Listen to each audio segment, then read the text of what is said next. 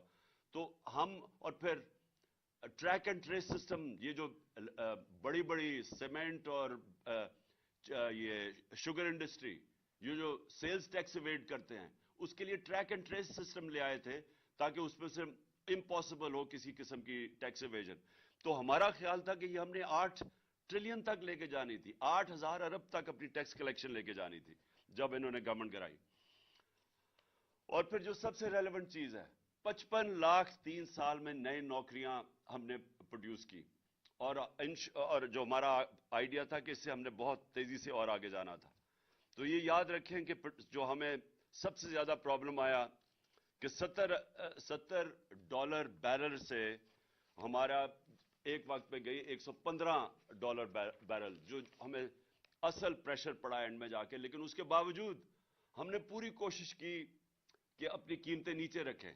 آپ صرف وہی نہیں گئی, کموڈیٹی سپر سائیکل میں جو ایڈیبل آئل تھا, گھی تھا, وہ 780 ٹن سے $1,500 ٹن پہ گیا. $780 ٹن سے 1,500, یعنی دگنا ہو گیا تقریباً. کوئلہ جو تھا 80 ٹن سے 280 ٹن پہ چلا گیا ہمارا جو, اور اس کے باوجود جو ہماری کنزیومر پرائس انڈیکس تھا وہ 12.2 پہ رکھا ہم نے, اور جو سینسٹیو پرائس انڈیکس تھا وہ 14% پہ ہم نے رکھا مارچ 22 تک. اور اس کے علاوہ ہمیں یہ جو, میں نے پھر سے ویکسینز کی میں نے بات کر دی. اچھا اب آ جائے, اب میرا یہ کوشچن یہ ہے کہ جو یہ ساری سازش کر کے ان کو لے کے آئے, یہ آپ نے سنی لیا ہوں گی فگرز, کیونکہ میرے سے بہت بہتر اکانومی سمجھنے والے اسپیکرز ہیں. میرا تو سارا تجربہ ہوا یہ جو 3.5 سال میں گورنمنٹ میں بیٹھا, پہلی دفعہ, کیونکہ اتنے بڑے کرائسس تھے اکانومی کے اوپر کہ میرا ایک فاسٹ ٹریک لرننگ ہوئی اکانومی کے اوپر, اور میں بیسکلی ایک چیز سمجھ گیا کہ ہمارا جو ساری گورنمنٹ ہے, جو میں نے شروع میں آپ کو کہا, اس کا ڈائریکشن ہی غلط ہے. یعنی ہونا یہ چاہیے کہ اگر آپ کو پتہ ہے کہ آپ کا جیسی اکانومی بڑھے گی تو آپ نے باٹل نیک آ جائے گا کرنٹ کا, اس کا ڈائریکشن ہی غلط ہے. یعنی ہونا یہ چاہیے کہ اگر آپ کو پتہ ہے کہ آپ کا جیسی اکانومی بڑھے گی تو آپ نے باٹل نیک آ جائے گا کرنٹ اکاؤنٹ کا, تو ساری ملک کو کوشش کرنی چاہیے کہ ہم وہ ڈالر کی انکم بڑھائیں تاکہ وہ ہمارا باٹل نیک نہ آئے. میں نے اس کے لیے 2 پروجیکٹ شروع کیے. ایک تھا ہمارا بنڈل آئلینڈ کا کراچی, اور ایک تھا یہ راوی سٹی لاہور. راوی سٹی لاہور کا مقصد ایک تو یہ تھا کہ ہم لاہور کو بچائیں. راوی بالکل ختم ہو گیا, ایک سیوریج ڈمپ بن گیا, تو ہم نے راوی کو بھی اس کو پہلے تو براج بنا کے واٹر ٹیبل اوپر کرنی تھی لاہور کی, اور اس کے ارد گرد ہم نے ہائی رائزز بنانی تھی. ہائی رائزز اس لیے بنانی تھی کہ ہمارا سارا جو ایگریکلچر زمین ہے وہ ختم ہوتی جا رہی ہے. تو وہ ہم ریئلائز ہی نہیں کر رہے کہ اگر ہم نے یہ ہاؤسنگ سوسائٹیز کے مافیا کے اندر پھنس گئے تو یہ تو پھیلتے جائیں گے, اور ساری ہمیں تو فوڈ سیکیورٹی کے سویر پرابلمز آنے لگے ہیں.